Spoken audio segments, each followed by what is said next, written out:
Hey everyone, today we've got a lot of updates for you from the cruise industry, including from Disney, different testing requirements, and really inexpensive cruises that have started popping up all around. Let's dive into it today. First up, we've got the news from the CDC that international travel will no longer require a test to come to the United States. This is a major step and change in direction for the CDC and policy makers in the United States who have decided to say, okay, we're going to change up our approach here, and instead we're going to kind of look at this in a different lens, and that means that those who are coming from outside the United States will no longer need a test to come here. Now, for some, this is a sigh of relief, saying, oh my gosh, finally we can come to the United States, we can enjoy maybe a vacation, we can visit family, friends.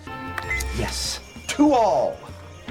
And for others, maybe it's not kind of your favorite thing to have happen. Either way, it has happened. Let it out, son. It's the beginning of wisdom. And the CDC has made this kind of notification to everyone, but it has changed the concept for the cruise industry, as the cruise lines haven't directly spoken to the CDC, but they're kind of in talks with them, so we believe, and kind of working through CLIA to kind of work through how that's going to work with cruising in the future. I'm going to make him an offer he can't refuse. At the time of this recording, there is no change to the testing requirement for cruise lines from the United States. That being said, it could change at any day. So this could change tomorrow. Like, that's how fast it could happen. And sometimes it does, but other times it just takes a long time for this change to happen. Now, I want to be very clear. We're talking about the testing requirement, not any vaccine requirements. Those are kind of in a different realm when it comes to the policymakers. So right now we're talking about changes to the testing. So they're going to probably come out relatively soon with kind of an erase of all testing before cruising. And that's not going to be, enforced. You don't have to do that, but most cruise lines are going to try and make it as easy as possible for their guests to come and enjoy. And because of that, once they have this rule from the CDC, they will very likely go ahead and change their outlook and make that probably not part of the cruise experience anymore. Now, in addition to that, we've got some news about some of the lowest prices we have seen for the cruise industry since the original closure. So for several years, we haven't seen prices this low. Don't you think we should maybe ask for more than $1 million? $1 million isn't exactly a lot of money these days. Now, along with that, we have learned that many of the cruise industries are starting to offer very special deals and some very low prices for different cruises happening around the United States, especially during the low crowd times. Now, we've seen deals before, and I personally love to kind of catch a last-minute deal since I live near several of the ports, especially in Florida.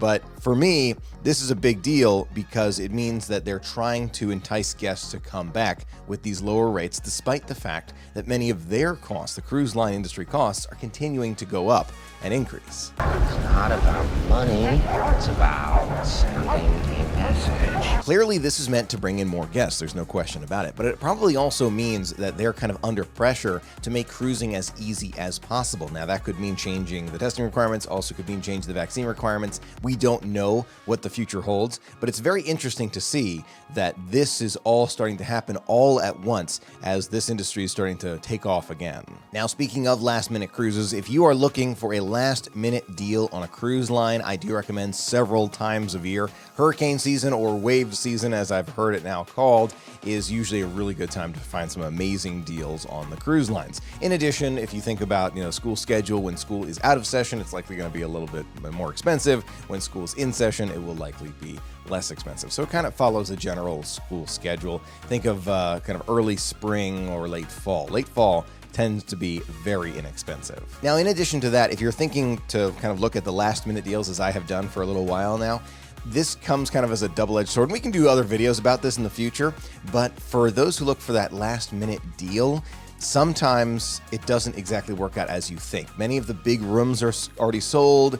Many of the amenities that you may have wanted on board, maybe going to the spa, those are all completely gone. You're likely only going to get late dining. So it's important to note that when you go for that last minute cruise, it's more than likely not going to be like the first choice on everything. You're likely to get a lower price, which is great, but there are going to be things that you may want that you can't get when you're on board. Now, in addition, huge news for the Disney Wish, as it has officially been handed over to the Disney company for its beginning of those Disney Sea trials, right? So it's completely done, ready for all of the guests. They're just giving it a couple final runs before we all get to enjoy it. Now, this is a great sign. I have many friends who actually work on the ships. I've actually seen some friends take pictures in front of the Disney Wish. Some I've actually seen video inside. It's amazing. I cannot wait to get on board myself. We are going to go and enjoy the entire thing. But before it all starts and we get even more information, Disney has released several pieces of merchandise for the Wish in advance. Now, these pieces of merchandise, please note, this is not all of it, not even close. Disney is really well known for doing merchandise extremely well,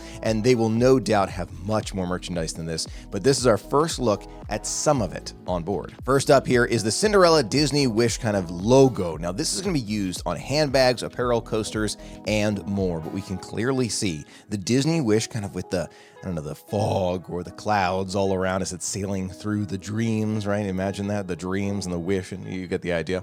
The dream is a wish your heart makes, and that's what I'm going for here, with the kind of stars falling down, and then Cinderella with some of her mice friends right there for the Disney Wish. This is just kind of a very early sneak peek of some of the ideas of the merchandise on board. They showed us just a few of the very specific items. First up is this shirt. They got a great shirt here. I was looking at it at first. I was saying to myself, oh my gosh, this is fantastic. It is actually meant for women. It's got the kind of it's not really the Batwing version, but it's kind of, it's got the feathering on the sleeves. So it's a really nice shirt, but I have no doubt they'll have men's ones as well. In addition, you can see these coasters and the coaster holder. This is all they have released at the time of this recording. There is no doubt there's going to be so much merch on this ship. I am very excited about it. Now, that being said, I am also a little nervous about the amount of merch that they're going to have. Disney in the past has had a serious problem with those who want to resell. Some people think it's totally legit and it's totally fine to do, and you're just kind of hustling. Others feel like you're kind of stealing the magic from those who really kind of wanted one or two things for themselves or a family member, and they're completely gone because people are online trying to sell them for a 20, 30, 40, 200% profit. Now, no matter how you feel about it, Disney has been trying to kind of work with this to make it a little bit better for guests who kind of want to go in and just get something for themselves, something they really wanted.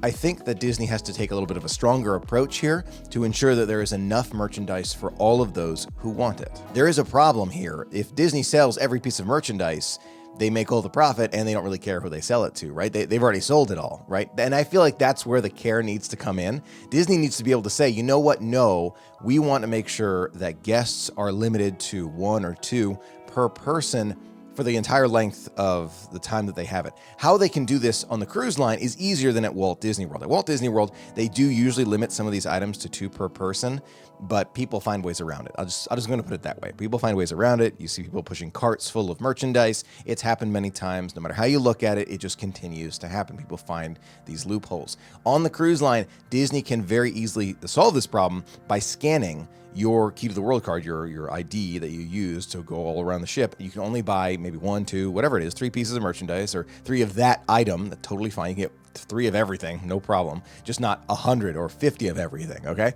That's the idea, and they scan your card, they know it's you, and then for the entire length of that cruise, you can't get any more. I hope they do something like that, because I can't tell you how many friends have reached out to me and said, Michael, should I buy this on an online service, or should I try and get it when I'm there? Figment popcorn bucket, magic bands, hats. I have heard it for all of it, and I'm hoping that Disney changes this, especially for the cruise. They can. For Walt Disney World, you can't really, what are you going to do? Scan IDs? You can't do that. So for the cruise, they can totally do this. I think they should. I hope they do. So there's enough merchandise for everyone who wants it. Those maiden or inaugural voyages should still have all of the merchandise. We'll find out if that's the case when it officially launches, but cross your fingers. We'll see.